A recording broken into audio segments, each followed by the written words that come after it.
Hey guys, so usually before I do this sand and gravel thing, I show a trailer. I'm not going to show you the whole thing because of copyright and whatnot, but this is what I want you to see. It's a movie called Cliffhanger.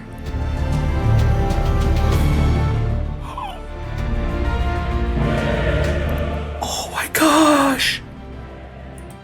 So, wow. What a movie. Oh my gosh.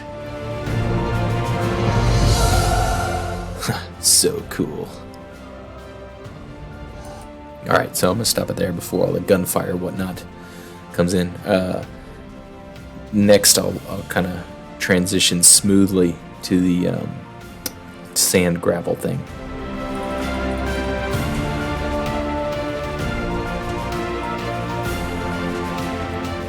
Okay guys, so here we are back after the grilling trailer.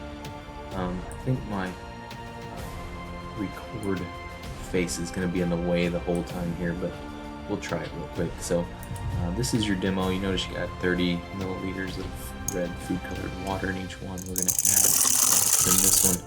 And what we're really looking at here is what happens to the dry part of the rocks. Again, the dry part of the rocks is what we want to look at. I showed you our buddy, what's his name? Sylvester Stallone in Cliffhanger, right? And so if you've seen the cohesion and adhesion video, basically what's going on is we have water molecules trying to act like our little buddy Sylvester Stallone, you know, and so they're trying to climb up the rocks, and if you watch that video, they can also climb up the glass. So basically what you have is water molecules pushing and pulling and pushing and pulling, trying to make their way up through these spaces. Now, what we should see is it just intuitively, most of you probably thought that water would go higher in the sand because the sand takes up more space and all that type of stuff. Some of you might have thought the rocks were heavier, but I actually gave you those on, usually that's a misconception that I've seen over the years. So I gave those to you on a balance and showed that the rocks actually aren't heavier. So the more dense substance is the sand because it takes up more space. But that's not really why the water goes up so high. It's part of the reason.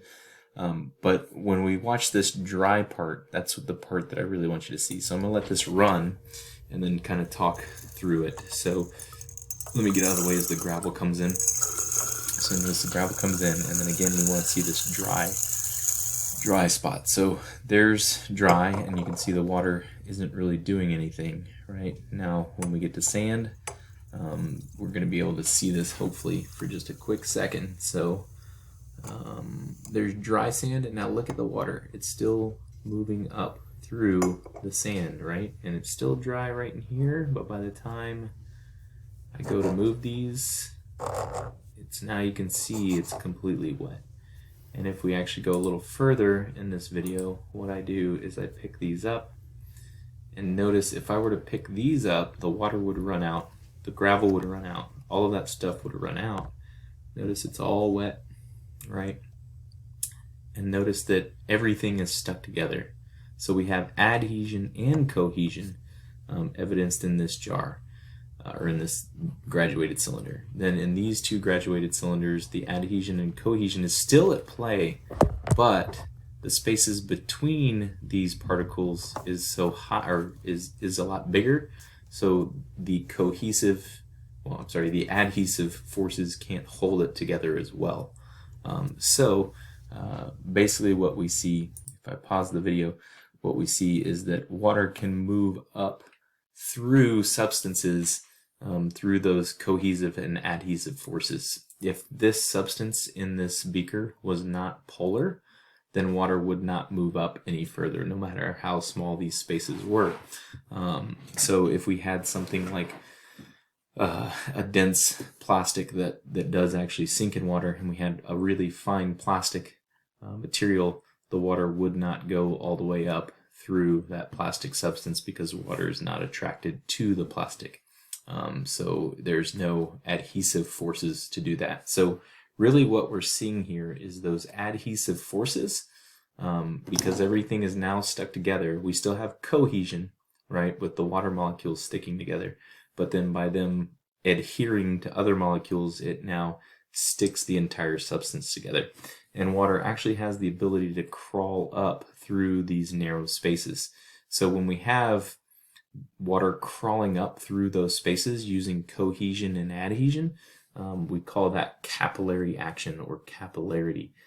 So if we actually just took this graduated cylinder and we made it really, really, really, really thin, like a really thin glass straw, we would have what's called a capillary tube.